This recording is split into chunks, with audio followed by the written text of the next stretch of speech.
y amigos, críticos y críticas, quiero dedicar esta misa número 20 a un pobre chico, Clément Méric, francés de 18 años, estudiante de filosofía y de política, militante de izquierda y que fue masacrado hace 5 días, si no me equivoco, en París por 8 neonazis.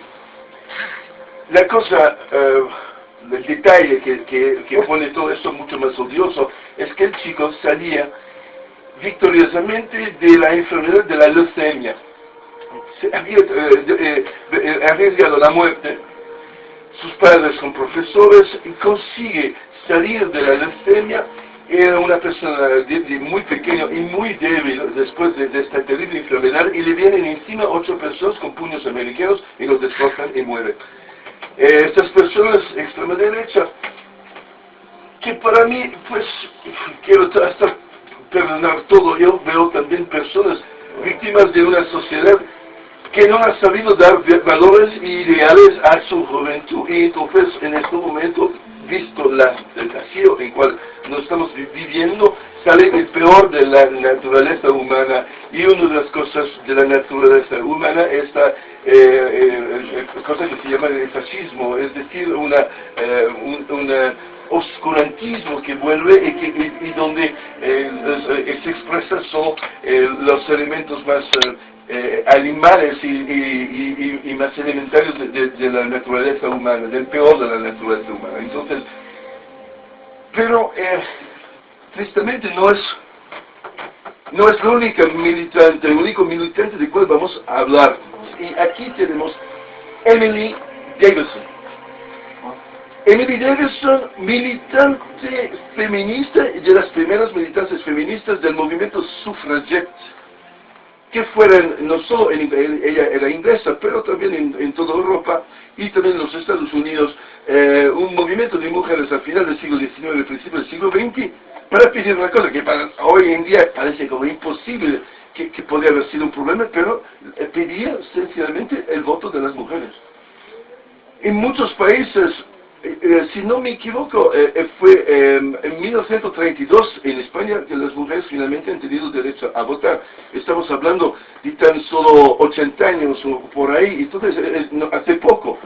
Y en Inglaterra, la Inglaterra de la reina Victoria, que parece una contradicción, que la reina que mande a la reina Victoria, esta monarca tan importante, esta reina Victoria podía ella mandar el ejército inglés, el armado inglés, pero las mujeres no tenían derecho de votar, y llega solo en 1918 en Inglaterra. Derecho a las mujeres de más de 30 años, y hay que esperar a 1926 o 10 años más tarde para permitir después que la derecho de la mujer viene equiparado a los hombres de la misma edad y con mismos derechos. Entonces es una cosa muy reciente, y una cosa ahora que parece imposible, inimaginable, y con un responsivo que no se puede entender porque las mujeres no pueden votar. Solo para decir, si no me equivoco, los primeros han sido la Nueva Zelanda, y estos la habían conseguido al final del siglo XIX, pero después los canadienses, y después llega en Europa, en Francia en los años 20, y por ahí, a lo menos. Vamos entonces a hablar de ella y qué fue su vida y cómo ha muerto.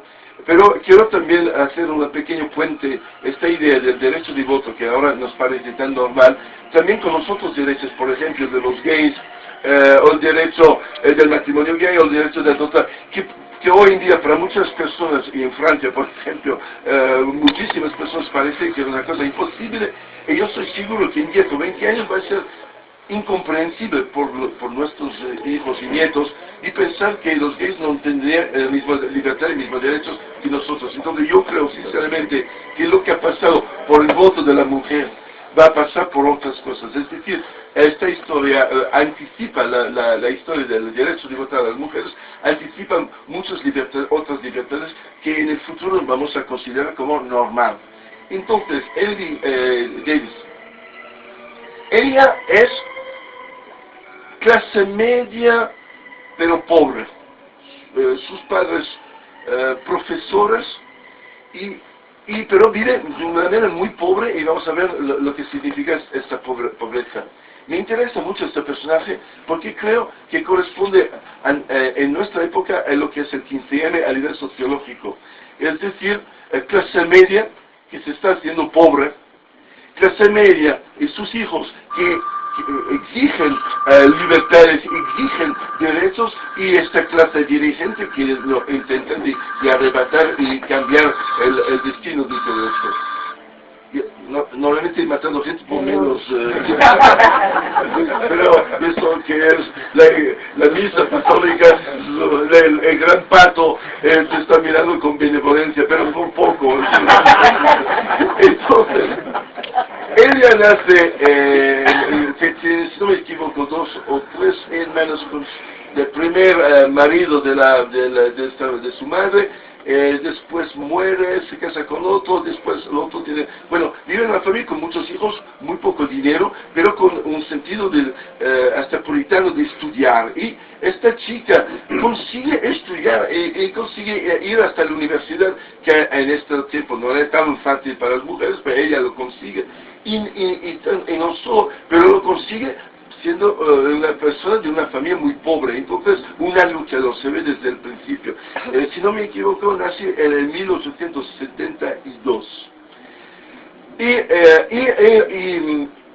Pero no puede acabar sus estudios universitarios porque ya no había dinero en la familia y tenía que trabajar.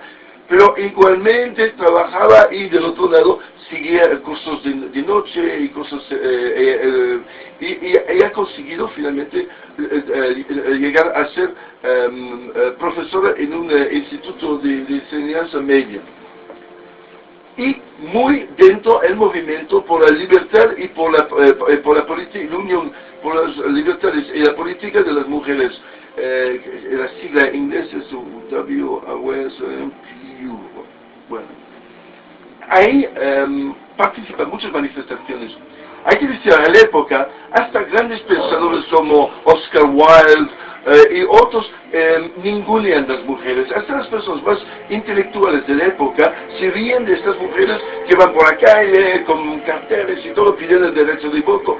Y muchos hombres de teatro ridiculizan a las sufragetas, vendiendo como mujeres frustradas que no entienden que la mujer tiene a tener hijos, tener familia, y esta cosa de ir por la calle y manifestarse y hacer ruido y cosas así, viene visto de muy mal gusto. Y esto es sorprendente incluso de personas que a mí me gustan, como Oscar Wilde.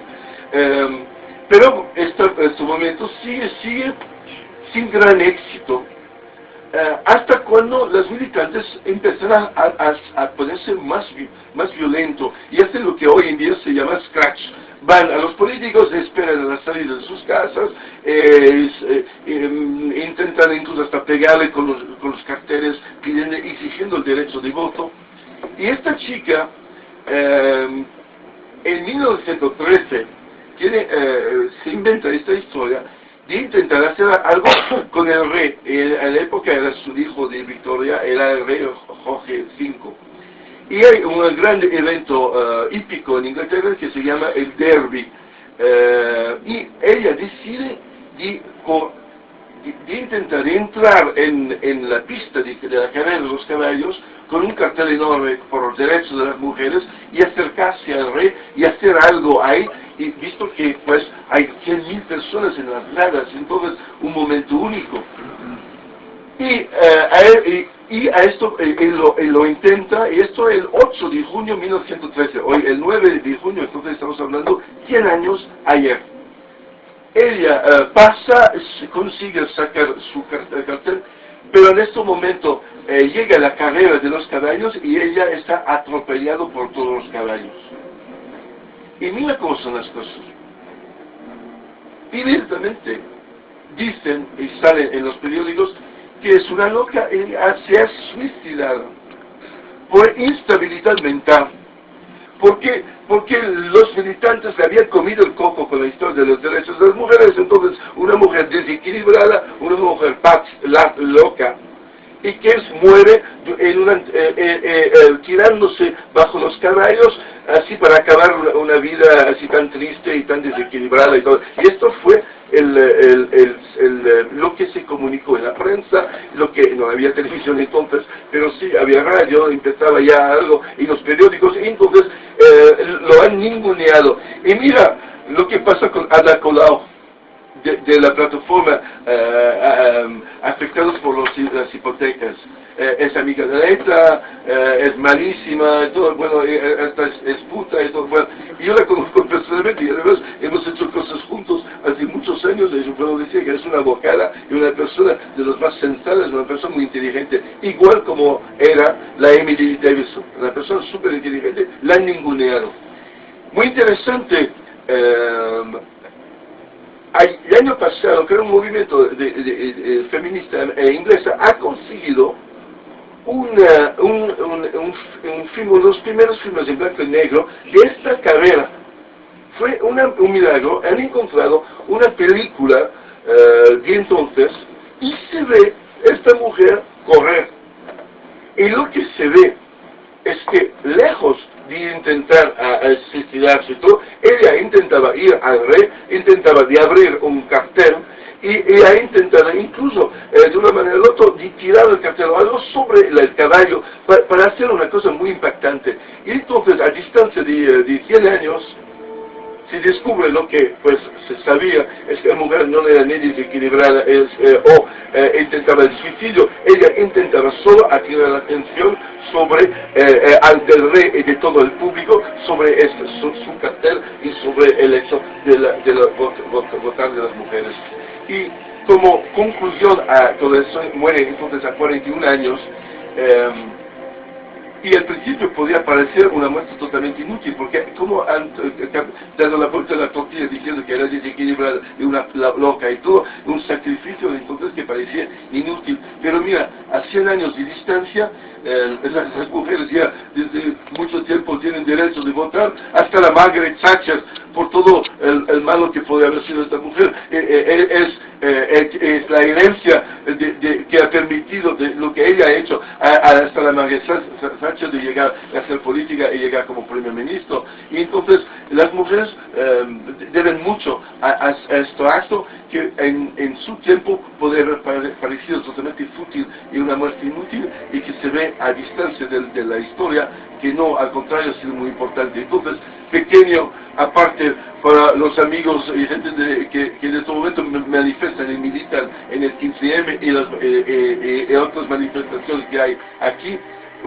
puede parecer en este momento todo inútil, pero la historia tiene sorpresas raras, y es quizá posible que en este momento algún chico que está ahí en algún campamento o en alguna asamblea será en 50 o 60 años recordado como el principio de la revolución que cambió definitivamente nuestra época. Entonces, si yo digo esto, hay que mantener siempre una esperanza y pensar que a lo mejor lo que parece inútil ahora, a distancia del tiempo, puede cambiarse de todo. Se llama el efecto mariposa. Una cosa pequeña de las alas de mariposa pueden, en este momento, no parecer nada, pero a distancia de la historia vas a ver que esto fue el principio de algo. Entonces, como siempre, voy a pedir un aplauso para Emily Davidson.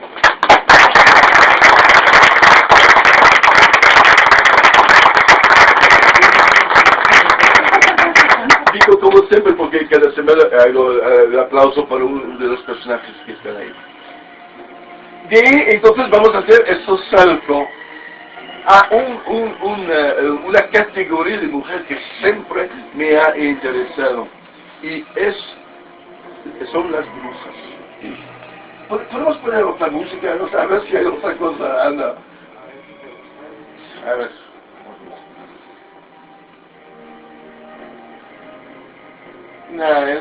Deja esto para el final. ¿Sabes qué? Lo vamos a hacer sin música esta vez.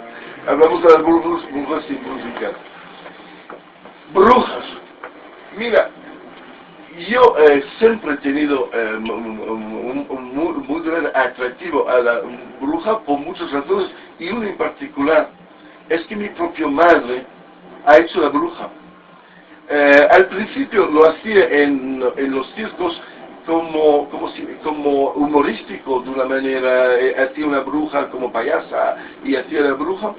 Y en las conversaciones que tiene mi madre, vive todavía, en los últimos años me he dado cuenta que este personaje de payaso de la bruja no era solo un personaje de payaso de bruja, pero ella misma tenía unas sensaciones dentro de ella y a lo mejor tenía algún poder o algo, o por lo menos entonces me fue muy sorprendido de descubrir muy tarde, hace pocos años, que mi madre de cierta manera tenía la sensación de poder, de a lo mejor ser una bruja.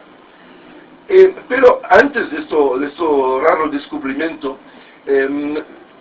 lo que me fascinaba, evidentemente, de la idea de la bruja fue la represión increíble que el monoteísmo, y en particular el catolicismo, ha tenido con las brujas. Y de esto, esta guerra de la iglesia, la inquisición de las brujas, quemado en las hogueras, empezó a ir un poco más dentro del problema, y son años que de vez en cuando en mi vida vuelvo a interesarme a las brujas y a aprofundir un poco más los conceptos. Primera cosa que podemos decir es que una bruja es una mujer que tiene poder, y no digo poder esotérico, poder a nivel humano. Es decir, una mujer muy segura de sí misma, una mujer que no le entra en el papel inferior que muchas sociedades han dado a la mujer, y es una mujer entonces que tiene una fuerza interior, y en los siglos y en los milenios se ve en muchas sociedades que hay brujas. Y una cosa también, una reflexión, porque tengo solo 15-20 minutos a hablar, yo podría hablar todo el día sobre el tema porque me interesa mucho, pero bueno, intentando de ser breve, lo que es muy interesante es que por lo menos en nuestra historia occidental y de la antigüedad greco-latino, se ve que en el mundo greco-latino, todas las religiones antiguas del griego-latino, los personajes más importantes eran las mujeres, eran sacerdotes, eran las vestales, que tenía el poder de Roma, el fuego sagrado era en manos de las mujeres y no de los hombres. El oráculo de Delfa, la Pitía, los oráculos de la Sirena, hay muchas mujeres, oráculos mujeres, y en todo el mundo antiguo, la mujer tiene esta posición de ser la puerta de entrada del mundo desconocido, del mundo del infierno, en relación con los dioses directamente.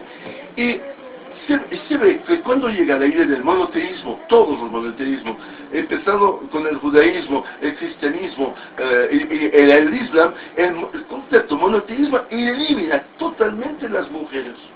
Una de las primeras cosas que hacen los cristianos cuando finalmente cogen en mano al imperio romano con Constantino, el emperador Constantino, es que los obispos hombres echan a las vestallas y todas las mujeres a casa.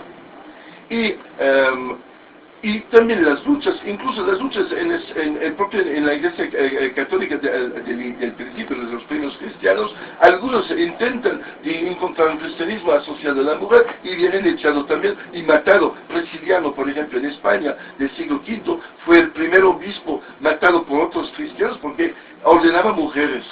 Y entonces, yo creo que es una cosa que no ha sido investigado bastante, es esta obsesión del monoteísmo con el hombre, el macho, y la manera que ha ocultado o ha intentado de ocultar todo lo que son las mujeres. Pero volviendo entonces a la idea de la bruja, el cristianismo gana el imperio romano, pero se ve al largo de los siglos hay siempre edictos y concilios y órdenes del Papa y todo, intentando eliminar las brujas, las mujeres que tienen poderes, las mujeres con la medicina y todo, y se ve que a pesar de toda la represión no lo consiguen. Acá les mujeres que salen y que tienen estos poderes, y el pueblo va a verles, va a consultar, y esto va y llegamos en Europa a un momento gramatical es 1328. El Papa Juan XXII hace un edicto donde dice que mujeres que tienen poderes, mujeres que curan curanderas, y todo esto no solo son malas, pero es un pecado mortal, diría a estas mujeres, y estas mujeres son nada menos o nada menos que representantes del demonio, son el diablo, es el diablo que se encarna en la mujer. Hace 2 semanas, si no me equivoco, 3 semanas, he hablado del pecado original de Eva y todo, ya en el papel de Eva, y yo había hablado de esto, básicamente Eva era ya una bruja, y por eso habla con la serpiente, por eso engana a Adán. Y entonces, en 1328, esto Papa lo pone tan claro, esta mujer se le desaparecer y empezar una represión. Ayer, para un poco recordarme de estas cosas, entonces yo fui en internet a buscar y encontró un número que yo nunca había visto antes. Algún historiador han hecho un estudio e intentando en Europa, por lo menos, a recoger todas las historias de mujeres quemadas por la Inquisición. Y empezando en 1328 y por 4 siglos, han llegado a un número de brujas quemadas entre 50.000 y 100.000. En una población de Europa mucho inferior a la nuestra, es decir, la Europa en este momento creo que no alcanzaba 20 millones de habitantes, toda Europa. Y entonces, en un lugar que básicamente tenía la población de la Holanda, entre 50.000 y 100.000 mujeres han sido quemados como brujas en 4 siglos. Entonces, una represión y una lucha feroz, un holocausto, si utilizamos las palabras, un holocausto contra mujeres que tenía el orgullo y que tenía la fuerza de rebelarse contra la posición que el cristianismo había dado a ella, que es decir, callarse y tener hijos. Y esta fuerza interior, en una otra manera de... yo he asociado también, y esto fue interesante, a la misma época, en 1300 por ahí, 22 si no me equivoco, el Vaticano también pone una orden contra los bufones. Y me ha ocurrido hace poco de asociar estas dos cosas. Quizá sí, lo que es el bufón por un hombre, porque la mayoría, casi todos los bufones eran hombres. Estos hombres que no tenían poder, pero estaban siempre pegados al rey, al emperador, que tenían una posición feudal, de mofarse de todo, de reírse de todo y de criticar todo. En el mismo momento que un orden viene para eliminarle, en pocos años le sacan de las cortes, ya no tienen papel en el feudalismo, y vienen también quemando las hogueras, las brujas. Y me he dado cuenta que a lo mejor hay algo que hace que ser bufón por un hombre es a lo mejor parecido que ser bruja por una mujer. A lo mejor tiene algo a ver con nuestras sexualidades, pero la misma rebelión, el mismo hecho de ir contra, que el hombre sale haciendo bufonadas y la mujer sale una cosa u otra, más intenso, más femenino, pero es una misma manera de rebeldía, y es algo sin clase social. Una bruja o un bufón son fuera de las clases sociales feudales, son personas finalmente muy modernos, muy democráticos, personas un bufón que se da el derecho de reírse del rey, se considera democráticamente igual que el rey. La mujer que tiene la sensación de conocer las cosas esenciales de la vida y ayuda a la gente, manda la mierda a la iglesia, manda la mierda, porque ella se siente igual. Y entonces, esta fuerza interior, una fuerza muy seria, las brujas muy pocas veces se asocian a la idea de la cometida de la risa, son cosas extremadamente serias, pero extremadamente sensuales. Los bufones también son sensuales en esto. Y entonces, yo he tenido suerte, hace 4 años en Brasil he podido asistir a una ceremonia de cordon bleu, que son estos ritos voodoo, que se puede también llamar, y que son ritos africanos que los brasileños, los esclavos brasileños llevaron con ellos y que han repetido en Brasil, y fue llevado a 80 kilómetros de río en una selva, y el ritual era en manos de las mujeres. Y la jefe del ritual, y había 50 o 60 personas, mixtos, hombres y mujeres, y un grupo de sacerdotes, unas 4 o 5 mujeres, que ayudaba a una. Esta mujer tenía 70 años, todo en blanco, una mujer negra, gordísima, con un puro, así, fumando el puro, y soplando el humo del puro.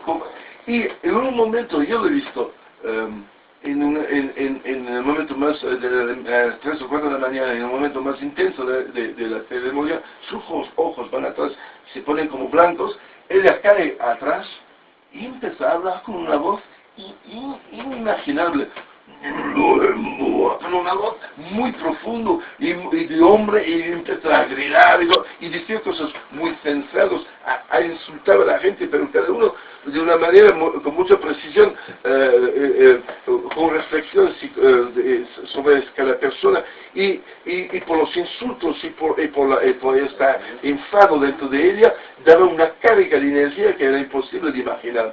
Y yo he visto a esta mujer coge a un chico de 25 o 30 años y la han tirado contra una pared. Yo no, explicación del ritual es que ella fue penetrada por un dios, y estos dioses hablan a los seres humanos, y el dios evidentemente tiene un poder y una fuerza enorme, y fue la fuerza del demonio de esto, que le daba a esta mujer esta fuerza. Yo, que soy ateo y racional, me imagino que ella era tan penetrada por esta energía interior que ha sacado de ella toda la energía que posible e imaginable, y de hecho esta mujer tenía una mujer enorme, así, tenía una fuerza increíble. Y pero decir una cosa, es que después de pasar muchas horas en este ritual, si tú vas a ver en la iglesia católica o cualquier iglesia y tú ves una misa al lado, donde no hay energía, donde no se dice nada, donde está como un ritual, cada vez hay con la misma cosa. La energía que tenía esta bruja, porque finalmente es a lo mejor la manera que nosotros occidentales, o la palabra que se puede utilizar, es comprensible que la gente va a preferir, yo mismo prefiero ir a volver a ver una misa de eso, porque hay caña, hay energía, hay una cosa fundamental, y hablan de cosas increíbles, y tú ves ahí, Señor, la misa de los curas aquí no te da nada, absolutamente nada, el vacío o el muerto. Y entonces, esta energía subterránea que durante siglos y siglos estaba presente en Occidente, que seguramente por el caso occidental va atrás hasta el mundo de las druidas, hasta el mundo del politeísmo celta. Es el gran desconocido de nuestra historia. Para acabar, yo conozco bien Mallorca, donde desde 40 años hago cosas, tengo una pequeña casa ahí, y conozco bien la isla.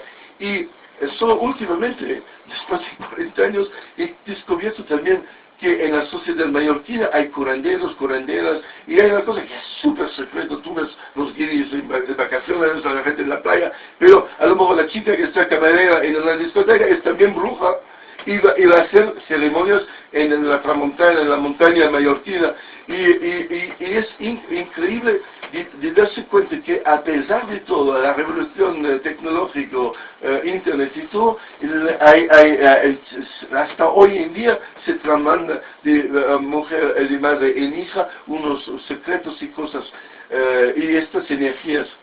Puede ser que son los últimos de generaciones, luego lo vamos a perder del todo esta cosa, pero esta energía de las mujeres, y en mi opinión, esta energía que ella de una manera política y de una manera racional ha empujado y nos ha devuelto, es una de las cosas que más nos hace falta hoy en día, y creo que una de las cosas que más puedo tener contra el monoteísmo en general, como el Islam, o el hecho de no haber hecho confianza a las mujeres y de reprimir su presencia, es una de estas locuras de la historia que es difícilmente entendible y que espero estos 2000 años muy raros que hemos vivido, espero que es una paréntesis que se está cerrando, y veo muchas mujeres aquí presentes. Bueno, lo sabéis, vuestra misión es de hacer que vuestras hijas sigan en esta dirección y que no se vuelva atrás. Y que, por cierto, este verano muchas veces no voy a estar ahí, porque estoy actuando y voy a actuar en muchos países, pero estoy empujando a todas mis amigas, porque yo quiero, no solo un viejo bufón hablar, pero quiero brujas hablar aquí también, y que se hace continuar esta pequeña ritual de los domingos, también con mujeres. Entonces, con esto acabamos la misa número 20.